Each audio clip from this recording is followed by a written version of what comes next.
जय बद्री विशाल दोस्तों, जय बाबा केदार। और अब दोस्तों पहाड़ों में मानसून भले ही अब कम हो गया है, लेकिन बद्रीनाथ और बाबा केदार की यात्रा एक बार फिर से पटरी पर लौट आई है। रास्ते ठीक हो चुके हैं। चाहे आपके बद्रीनाथ धाम की बात करें या फिर बाबा केदार का धाम, जबरदस्त भीड़, श्रद्धालुओं का उत्साह अब बाबा केदार के धाम और बद्री विशाल के धाम में देखने को मिल रहा है।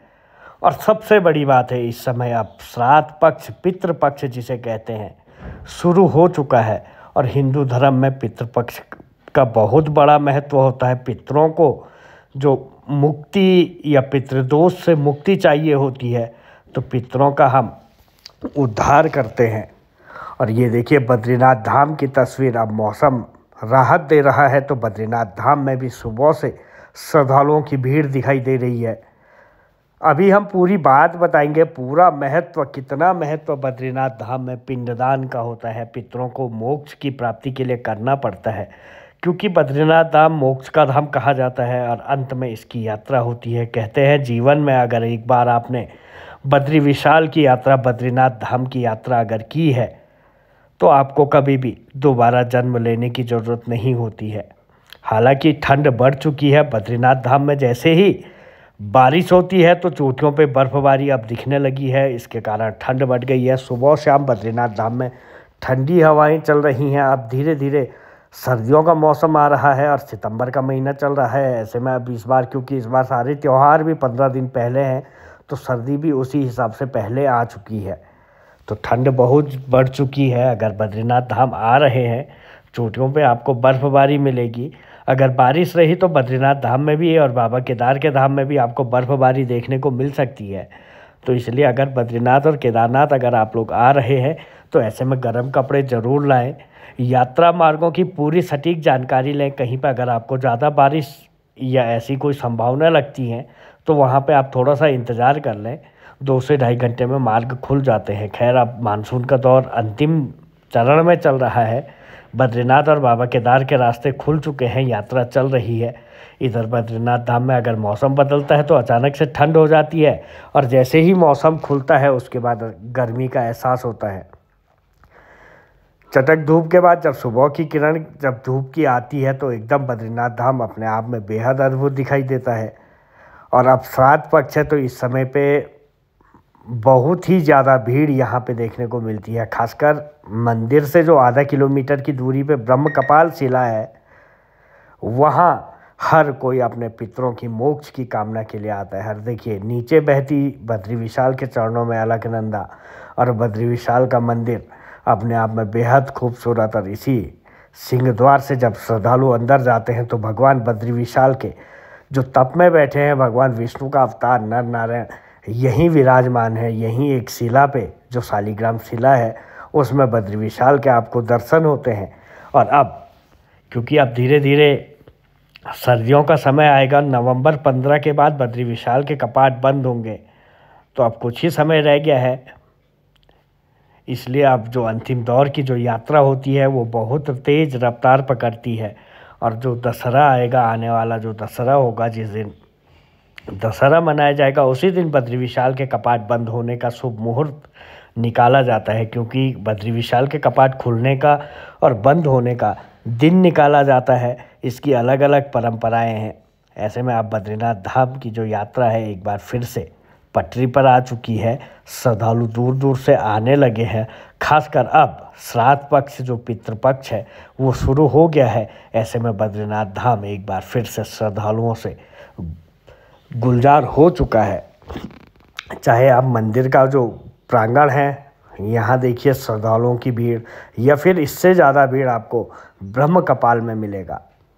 अगर आपको पिंडदान करना है, पितृपक्ष है, तर्पण है, पितृपक्ष में अगर आप बद्रीनाथ आए हैं, तो जो पूर्वज हैं, जिनके माता पिता अभी हैं इस दुनिया में, वो लोग तो नहीं, लेकिन जिनके नहीं हैं, वो अपने सारे पूर्वजों का यहाँ पे तर्पण कर सकते हैं। अगर पिंडदान नहीं करना है तो उनका तर्पण कर सकते हैं। सबसे पहले बद्रीनाथ पहुँचे, तप्तकुंड में स्नान करें, और तप्तकुंड से सीधा आपको सारी सामग्री यहीं पे मौजूद मिल जाएगी। ये तप्तकुंड एकदम गर्म पानी का कुंड है बद्रीनाथ धाम में, इतनी ठंडी में यहाँ पे स्नान कैसे होगा, तो उसके लिए भगवान ने यहाँ पे व्यवस्था की है। गर्म पानी का कुंड है और यहाँ से आधा किलोमीटर की दूरी पर यह है ब्रह्मा जी का सिर। यही ब्रह्म कपाल कहा जाता है। जो ये काली पत्थर दिख रही है, इसी को ब्रह्म कपाल कहते हैं, ब्रह्मा जी का सिर कहते हैं इसे। जब कहते हैं भगवान विष्णु वो ये शिव के जब त्रिशूल पे ब्रह्मा जी का सिर चिपक गया था तो शिव भटक रहे थे, इस कारण कि मेरे त्रिशूल पे ब्रह्मा जी का एक सिर, जब पांचवा सिर था वो काट दिया था, वो चिपक गया था। तो वो जब यहाँ पे पहुँचे तो अपने आप त्रिशूल से अलग हो गया, तब से ये मान्यता है। तो ये देखिए ब्रह्म कपाल का है, बद्रीनाथ धाम का जो ब्रह्म कपाल है वहाँ पे देखिए श्रद्धालु इस समय, और जब पितरों का दोष लगता है या पितरों से समस्या, जब परिवार में कोई नकारात्मकता होती है, पितरों की समस्याएं यहाँ पे देखने को मिलती है, तो हर कोई बद्री विशाल के धाम में पहुँचता है, यहाँ पे पितरों का पिंडदान तर्पण करता है। अगर आपने पहले पिंडदान कर चुके हैं, बद्रीनाथ धाम के यात्रा के बाद कहीं भी दोबारा पिंडदान की आवश्यकता नहीं होती है। तो कहते हैं जब बद्रीनाथ धाम में आप अंतिम दौर में जब पितरों का पिंडदान करते हो, उसके बाद पिंडदान की आवश्यकता नहीं होती है।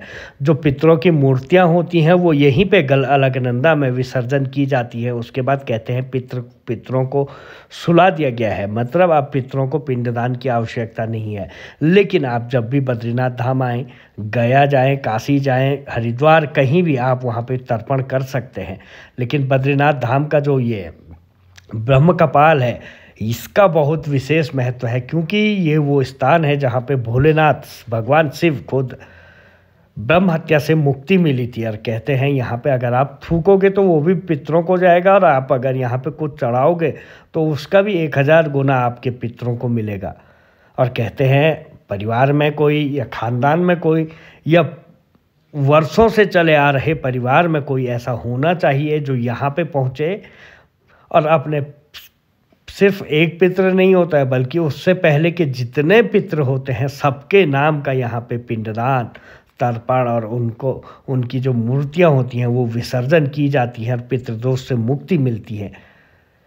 कहते हैं पृथ्वी में भू बैकुंठ इस बद्रीनाथ धाम को कहा जाता है। भैरवी चक्र के ऊपर बद्री विशाल विराजमान है, इसीलिए हर कोई यहाँ पे पहुँचने के बाद अपने जो पितरों का अंतिम पिंड होता है उसे बद्रीनाथ धाम में किया जाता है। और इसके बाद आप सिर्फ तर्पण दे सकते हैं, पिंडदान नहीं।